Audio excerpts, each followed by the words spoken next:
I created 2 exercises to help you practice all that you've learned in this chapter. So out of working with objects, the most crucial techniques I would say is learning how to combine shapes and also how to group and organize them in layers. In this first one, you have 5 artboards, and each artboard shows you what you need to do. I prepared the shapes for you, and that's what you need to work on here on the left side. But then you also have the references here in the middle and on the right. So you can see how the final shape is formed out of the original circles. And then on the right, you see the actual final design.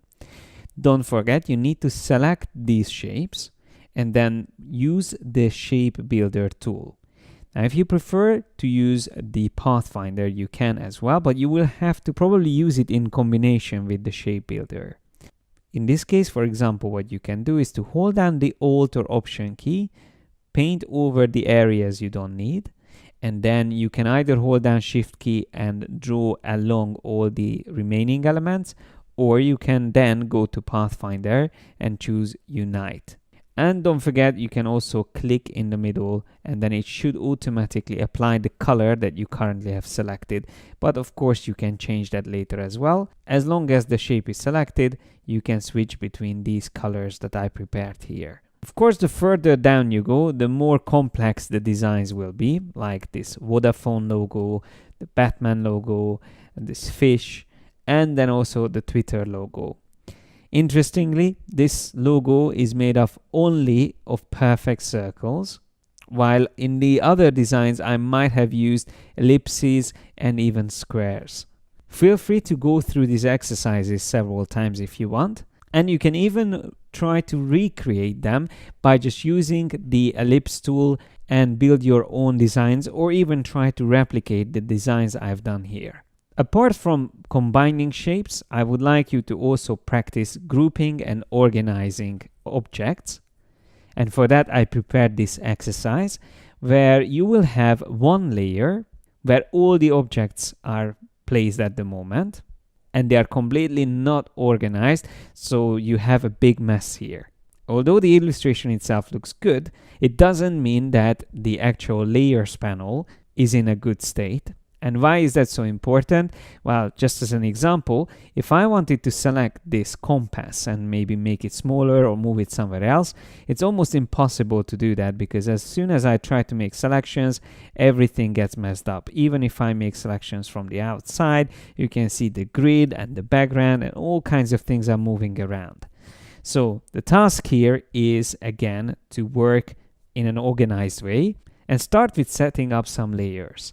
So for example, you can create 2 additional layers. One we can call background, and then one we can call continents. Now, if I select these 2 parts here, the water and the grid, that can already be moved onto the background layer. Here's another way of moving these elements quickly onto the background layer, which by the way, I'm going to put at the bottom. And also continents can go below the start here layer. So instead of moving them by cutting and pasting, you can also drag that little icon here in the layers panel, which represents the selection, and drag it onto the background layer. Now just to see what we moved, I can deselect everything else, and we can easily see that whatever I wanted to place there is now on a separate layer, and we can even lock it now. To put the continents there, I can just select them, and because it's one object, it's fairly simple to just drag and drop it onto that layer, which again, I can lock. Then for these shading rectangles that I have here, I'm going to create another layer on top of everything else, and I'm just going to call it shading. And I place this above the original layer, and then again I just drag and drop these selected items there. Once again I can lock that, and we can see without and with those elements.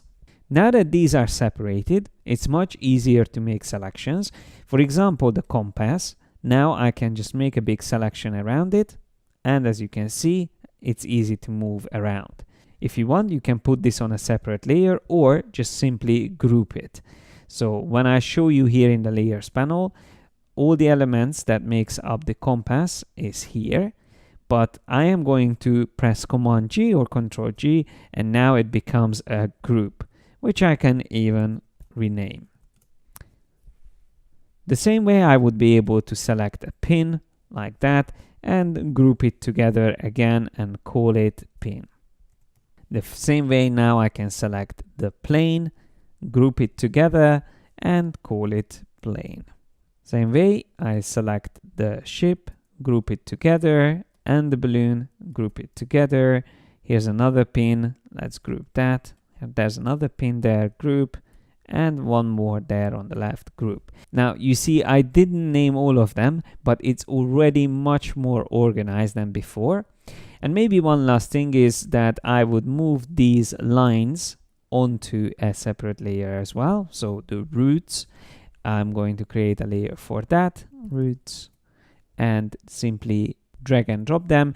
The easiest way to do that is to close the layer, drag and drop the selected items onto that new layer. Now I can even just rename the start here and call it elements. So all in all, we have 5 layers and it's much more organized than before. We have our shading on top, then the roots, then the elements, then the continents, and then the background. You can see by dragging over these eye icons, you can also quickly toggle them and turn them back on instead of clicking on them one by one. Same applies for locking as well. You can just click and drag over them to turn them quickly on and off. So this is what I would like you to also practice and really get used to how to select objects, group them together, and also how to create layers and move objects from a layer to another. Once you feel comfortable with the techniques you need to use here in these 2 exercises, you can move on to our next topic, which is going to be the chapter about the appearance of objects.